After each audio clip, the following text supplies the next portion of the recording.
What's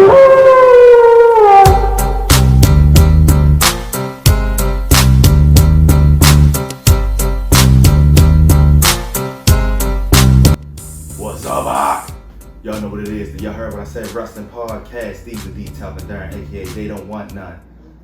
It's July. Everybody's been getting busy. Let's talk about the E. It's a premium live event, and it was live from Las Vegas, Nevada, the MGM Grand. Originally Allegiant Stadium, they wasn't gonna sell that many tickets. They got smart, but they also were on the same time as UFC 276. Yep. It's WWE's Money in the Bank live on Peacock. Now, I'm gonna just give it straight to you. This was a pretty damn good premium live event for them to, in my opinion, have a lack of build. They were depending off of the gimmick of Money in the Bank because they were looking already forward to SummerSlam. As Tuck told me earlier, he already knows more confirmed matches than the 6 matches that were only on this card. Nothing on the pre-show. Start with the main card. They started it with the women's Money in the Bank match. You had Alexa Bliss, Liv Morgan, big time Becky Lynch, Asuka, Raquel Rodriguez, Lacey Evans, and Shotzi. This match could have been better, but it was decent for the first match. There was a few botches up in there. What's that? Shotzi had Alexa on her head, dropped Asuka and Becky did some dumb shit early in the match that looked dumb. And Raquel had that ladder at one point, kept dropping it, almost fucked people up. Yeah. I mean, it was decent. We had Becky did the nice leg drop off the ladder on the outside on Liv. The one time when everybody got thrown into the corner on the ladder while Raquel was up there, nice moves. But when we get closer near the end, Shotzi and Raquel fight, and Shotzi get Raquel upside down. Next thing you know, I don't know, but everybody was coming there. I think Becky came in there. I don't know, at the end we had Becky and Liv up that bitch. Was it? I think it was Becky. All I know, Liv was up there. Liv pushed somebody down. I don't know if it was Becky or not. Or maybe it was. Man, I don't give a damn. Liv Morgan climbed up there, got the briefcase. And it wasn't a surprise. We had as like our top 4 who's gonna win, but I actually said she was gonna win. In my opinion, Liv Morgan is only gonna become a world champion by winning the Money in the Bank. The same way I still feel about Carmella. Her only championship came because she's won the Money in the Bank.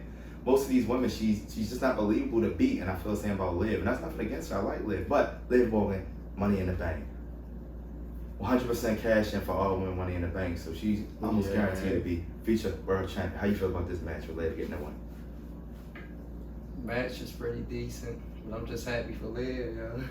Liv, the fan favorite, she one of my favorites. She been working hard for the last 2 years, ever since they had that thing with Alana and stuff, and they got past that stage. Then the performance in the PC when it looked like they was building her up, then they took her back down, but she is.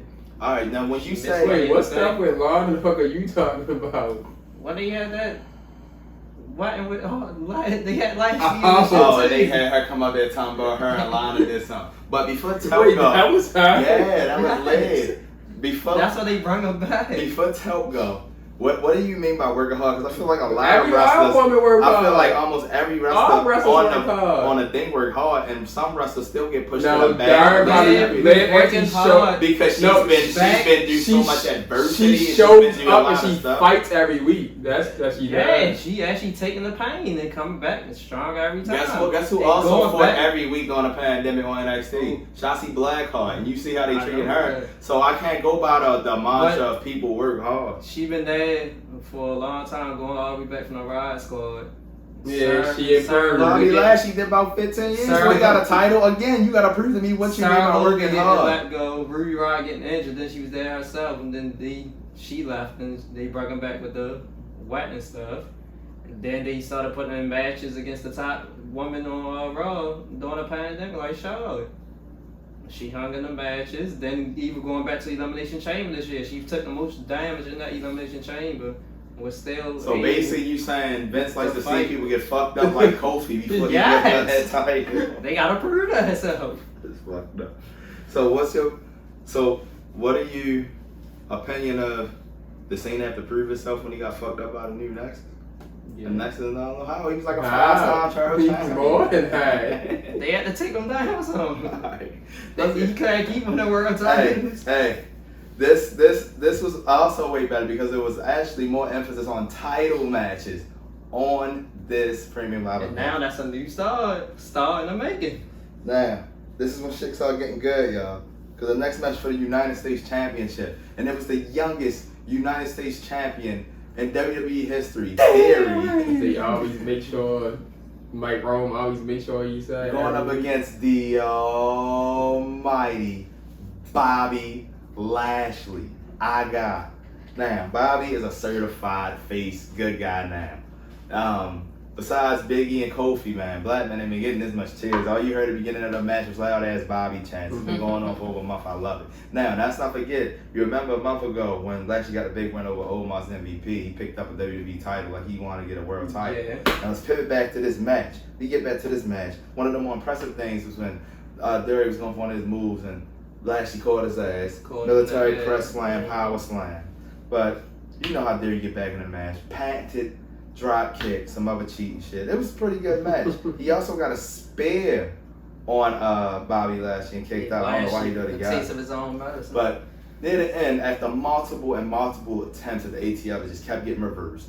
This last one got reversed into a hurt lock, and it was only a couple That's seconds it. before Theory tapped out. Your new United States champion, the almighty Bobby Lashley. Two questions. How do you feel about the match? And second, how can we take Bobby Lashley, a serious threat and contender, former world champion, seriously, when he's talking about wanting to challenge it for the undisputed universal title, and now then they got a United States championship. Now he got to pivot back to defending the mid-card title, so he got to take his focus off of that. I go first this time. It was a pretty decent match. I already knew that Lashley was going to win the whole time until it died. Because, I mean, look at him. The almighty, still the almighty Gary dominant. On your other question, like, while he's not in the picture right now for the undisputed title, you know, with this Brock shit, like, this is something for Bobby Lashley to do to keep him dominant, like he's doing until he's challenges for the title again. Yeah. And to piggyback off of Telp, that's what Roman basically doing right now. Is Brock stuff. He ain't there. How many times can Brock versus Roman? God damn. So really, The last time. top championship other than a woman is the U.S. title on Raw. And Lashley never lost it in the first place before he got injured back in the PC 2 years ago. Yeah. So he got it back now. And that was foreshadowed too when he took the belt from the fan. I was like, he ain't getting back up there. They not putting him back in the title picture soon. So now he got a title.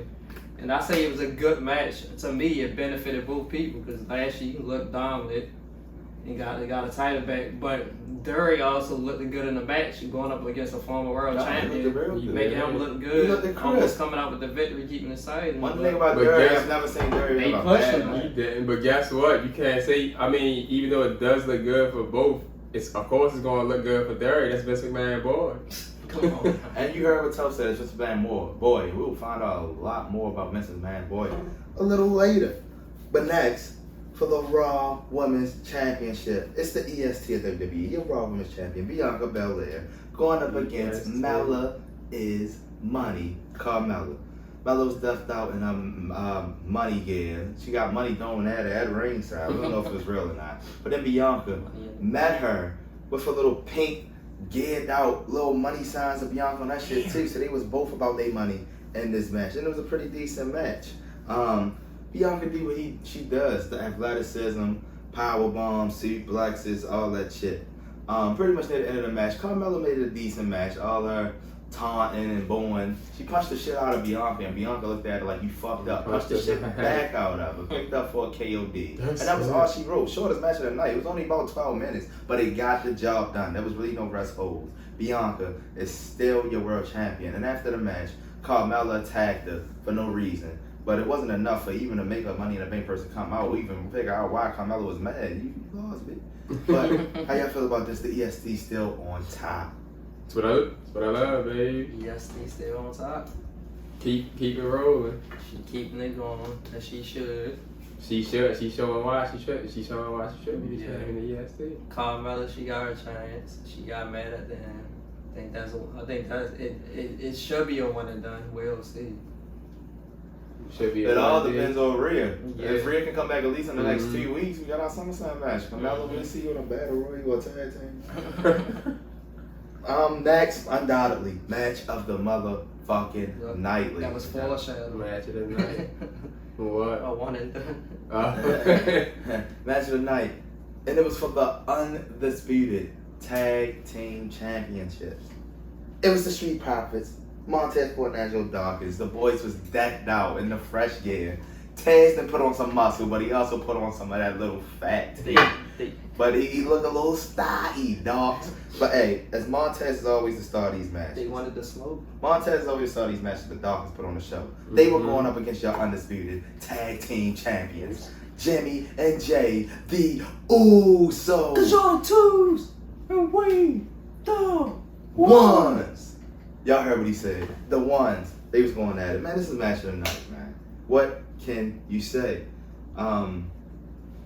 It started off early. A lot of moves all over the place. And then it got outside the ring. And as Excalibur would like to say, we not talking about a jumping over the top. It was a tope con hero. Frontwards, landing on his feet by Dux on both the Usos. Get back in the ring, he had one of those nice, beautiful, crisp-ass 360 insecurities that the Usos do, and it was right on point. Let's not forget, there was a lot of taunting in this match. There was a lot of extra vulgar shit in this pay-per-view. Come on! Give me that shit! Give me that shit! Come on, bitch! Like, it was a lot of that. Montez Ford said, suck it like 10 times on the ropes. He just kept doing that shit. This is a good-ass match. Taz also hit his patented corner dive on the outside of the ring. It was just a thing of beauty. But we also had a blockbuster. A big blockbuster on the top. But I gotta get to the main part, the best part of the entire fucking pay-per-view, not just the match. The back and forth between Dogs and Jay Uso. As Darren already foreshadowed, they going back and forth, tough ass hits, winding up, and then Jay let off a mean ass uppercut. And as Darren said, he said, "Come on, bitch, give me that shit." He wanted that hit, and he got smacked like a bitch. He came right back. This is just good shit right here. Later on in the match, we got an anointment and from the heavens, a very close ass pinfall. After that, Taz walked into 2 mean ass super kicks. And last but not least, near the end, I didn't need any double ooses. I got a modified 1D, which looked like a flatliner, for the win. As we thought, Usos still get champions, but as we all seen, and as the camera showed, Taz's arms weren't even down for the 1 count. So that's setting up for SummerSlam, where hopefully they don't lose these titles. But it'll be a year reign, so I won't be too mad. But still get champions. A la controversy. The ones, the bloodline, the tag team champions. How y'all feel about this match right here? Get to it, Best match of the night, one of the best matches of the year. It was. Definitely was the best match of the night, one of the best matches of the year. Street Profits and Usos keep putting on good matches. Yes, they do. They do every time, and both of these teams are my current 2 favorite tag teams. As Taz always like to say, they were ready. They got time this time. Yeah, and also, in my opinion, this is one of the actually good build-ups for Money in the Bank. This food, which we're gonna see, which gonna stay or last again up until SummerSlam. Oh, so you like the build-up this time? For this match, for these matches, they've been going. Usually, but they still been fighting each other in singles matches. I was say y'all two usually complaining. But I know way I like the build up. He said that. But they've been actually having coming out there having confrontations and stuff. Like they did that whatever they did on SmackDown. They had Kayla as a moderator or some stuff. That was just like some dumb shit when they was fucking with the New Day. Yeah. But they've been going at the whole time. A while lay out there. But yeah, you said Usos, they going past a year, so. We might not be getting Roman, but the bloodline continues to be successful at every pay-per-view in 2022, goddamn. Next, for the SmackDown Women's Championship, it was the Bolt. The lady with more wins in WWE history than any woman. Natalya, the daughter of Jim Danville Neidhart, the late, the great, of the Hart Foundation. She was going up against with a chance to challenge to get another championship against the baddest woman on the planet, Ronda Rousey, SmackDown Women's Champion. This was kind of sloppy, but it was decent.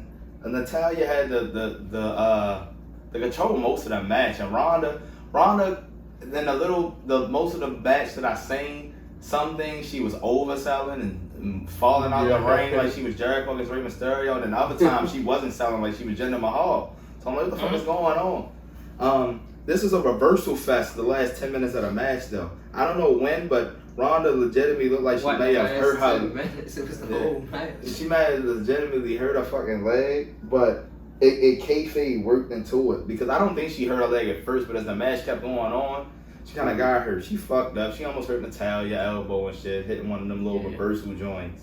At the end, they both kept switching, getting each other's finishes. Ronda had a sharpshooter, and then it got switched to an arm bar, and then this happened, and then at the very end, Ronda had her like on the floor on some fucking cross arm breaker, twisting her neck with her feet, and natty tap, man. That was all she wrote. And then at the end, Ronda was just suffering to get up, like her leg was hurting, and the music hit. It was your Money in the Bank winner. Just a few hours later, Liv Morgan. As soon as she got in the ring, cashed in. She went for a kick. It got reversed to a long ass ankle lock where she tried to get the ropes.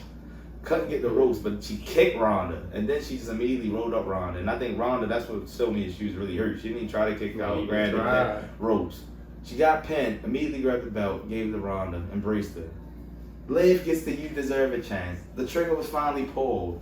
Liv, your new SmackDown Women's Champion, probably setting up for another title reign for Charlotte Flair. 'Cause in my opinion, this is a transition. This is a transitional championship like Lashley was. Or Bobby. Ronda Rousey. But we'll see. Let's talk about Ronda Rousey. But how y'all feel about that? Liv is the new champion, and Darren, you know the champion. I was happy for Liv. What did I tell y'all after she won the Money in the Bank? Who did I tell y'all she was going to cash on? Well, Ronda Rousey. And she finally champion. Actually, I know her and Bianca real good friends, and they both champions now. Yeah. And Natalia showed y'all why she the boat. She was fucking Ronda. She was though. Look, made your ass get hurt. You couldn't even stop the cash. I give kudos to Ronda because when Ronda wrestles, she's not on her Brock shit. Yeah. She get the title and she'll be out that bitch every week if you need it. Yeah. I mean, They'll still be coming out. I mean, sometimes, Ronda's title reign to me was shorter than some of Brock Lesnar's between Brock Lesnar appearances. One time Brock Lesnar had a title longer than Ronda Rousey title reign without even being seen on the show. The nigga was gone for like 2.5 months. He was. So, but congrats, Liv. It's your time, shorty. See what you can do with it. You got SummerSlam coming up, and you going in there as the champion. So show what you can do.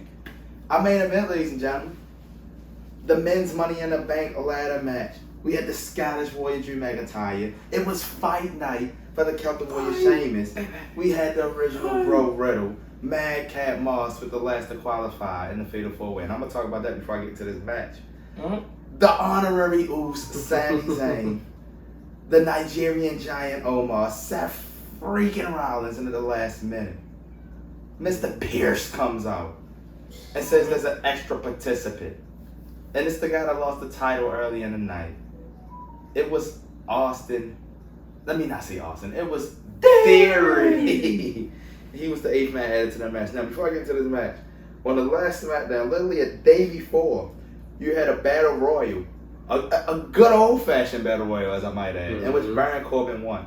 Now, after Baron Corbin won, they set up a Fatal 4-Way with those 4 guys that was outside of the ring of the Miz, Madcap Moss, Ezekiel, and Baron Corbin. In which Baron Corbin had to win, got thrown outside the ring. Madcap stole his pin. So what the fuck was the point of Baron Corbin winning that battle royal? Just to say he got a win on SmackDown? We don't know. I don't want to know. Let's get to the match, goddammit. When the match started, Omos was on a tear. Fucking people up the first couple minutes of the match. Fucking him up on the outside. Sami Zayn out that bitch hiding. But later on in the match, we get a floating bro off the ladder on everybody by fucking Sami Zayn. They get Omos outside the ring and they get on another big run. And then they throw hella ladders on my man. Hella ladders. He's stocking ladders. Yeah, then Sheamus take the advantage. But we ain't worried about that because the match keeps going and it keeps getting good. Later on, they decide to take out Omos. They fuck him up. They clear up the announce table. And they launch his ass through the announce table. God damn. Later on, get back in the match. Drew McIntyre going for the briefcase. And who comes out to stop it? Butch. My guy, Butch. Come out there, jump on fucking You Drew just see the back. shadow of his head. Jump on Drew back and everything. I was like, who that running? Yeah, but he ended up getting him out of there. Later on in the match, Rollins looked like he about to get the win. Riddle stops him, hits his ass with one of the most beautifulest super RKOs I've seen. Madcap Moss also got a powerbomb on Zayn and all that shit. But we get to the end of the match, and it looks like Riddle was about to get the win, and then Madcap Moss come out of nowhere, pushes it, look like he about to win, and then here comes fucking Theory. He up there now. They Riddle him back up at the top. He does a couple of moves. Riddle just falls, and Theory just grabs the fucking briefcase. Theory pushed to the moon, loses the United States Championship, and gets pushed to possibly the next world champion of some sort at some point. This shit is amazing. Theory is your new Money is the Money in the Bank, and after Money in the Bank, McAfee got his ass whooped by Corbin, setting up for that SummerSlam match. How y'all feel about this Money in the Bank? Classic Vince McMahon. I'm fucking believable, man. I told you once he Unbelievable. announced the 8th person, he said it was Derry. I was like, damn, he might win that, and he did. I actually think. I absolutely have no problem with it. I think Derry gonna hold the Money in the Bank briefcase all the way into Money in the Bank next year. Yeah, I think he's not gonna cash it. I think he's gonna have it until after WrestleMania.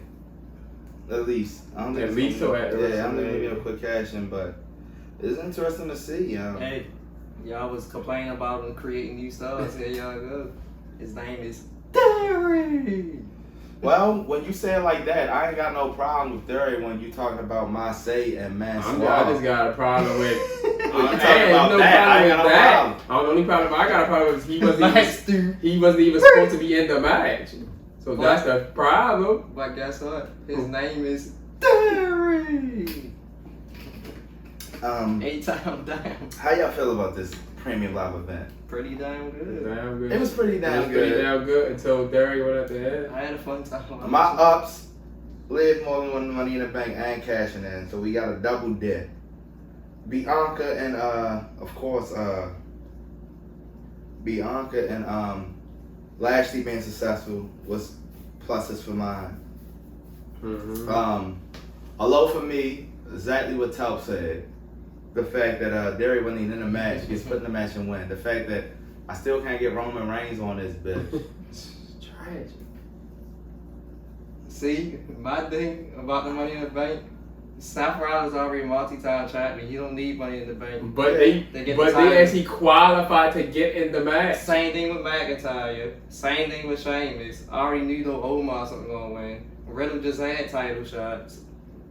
Why not So Omos? he probably was second behind Theory. But why not Omos if they're? I give him credit. I give him credit. Down with Madcap Moss. This match might have helped. Had absolutely the least shot. This match might have helped Omos out And a the little bit honorary because he looked Uso. good. Yeah, it actually did help out Omos.